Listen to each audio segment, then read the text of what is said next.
Beberapa ulama mengatakan bahwa Bitcoin haram dengan alasan mengandung goror atau ketidakpastian, doror atau kerugian, serta tidak memiliki underlying asset. Selamat datang di podcast Bitcoin Indonesia dengan saya Dimas, co-founder dari Bitcoin Indonesia.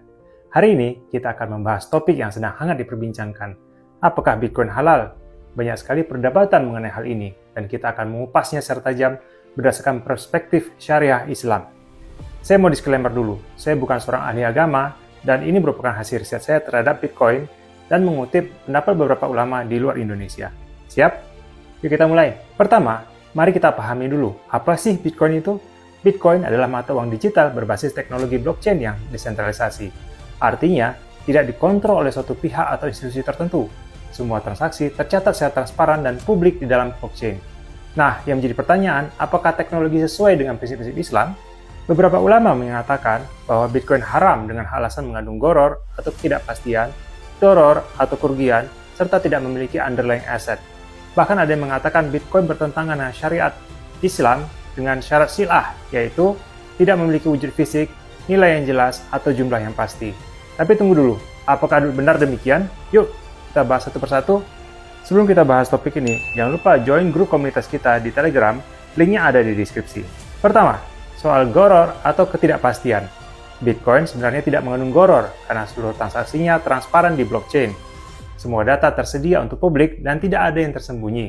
Kalau Anda membeli Bitcoin, Anda tahu persis berapa jumlahnya, kapan transaksi terjadi, dan kemana uang Anda pergi. Tidak ada unsur ketidakpastian di dalamnya. Kedua, soal doror atau kerugian. Nah, ini sih tergantung pada penggunaannya. Sama seperti alat keuangan lain, resiko Bitcoin bisa diminimalkan dengan edukasi. Bahkan, Bitcoin memberikan manfaat besar seperti akses keuangan bagi mereka yang tidak memiliki rekening bank atau perlindungan inflasi dari negara-negara tertentu. Jadi, doror bukanlah dari Bitcoin itu sendiri, melainkan dari cara kita menggunakannya.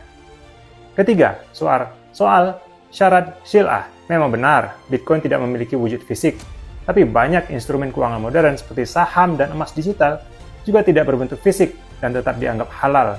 Bitcoin memiliki nilai yang jelas, jumlahnya pasti, hanya ada 21 juta unit Bitcoin di dunia loh, dan hak miliknya bisa diserahkan sepenuhnya kepada pembeli. Terakhir, soal underlying asset. Dalam fikih Islam modern, tidak semua alat tukar harus memiliki aset dasar. Lihat saja uang fiat seperti rupiah atau dolar. Mereka tidak lagi didukung oleh emas, tapi tetap diterima karena fungsinya sebagai alat tukar. Menariknya, ada beberapa ulama dan lembaga yang sudah menyatakan Bitcoin itu halal. Contohnya, Islamic Finance Advisory and Assurance Services atau IFAAS menyatakan Bitcoin itu halal karena transparansi dan sifat desentralisasinya yang sejalan dengan maqasid syariah, yaitu keadilan dan pencegahan eksploitasi. Jadi, selama ini Bitcoin digunakan untuk tujuan yang baik dan bukan spekulasi berlebihan, maka ia bisa dianggap halal. Kuncinya adalah edukasi dan pemahaman. Itulah pembahasan kita hari ini tentang kehalalan Bitcoin.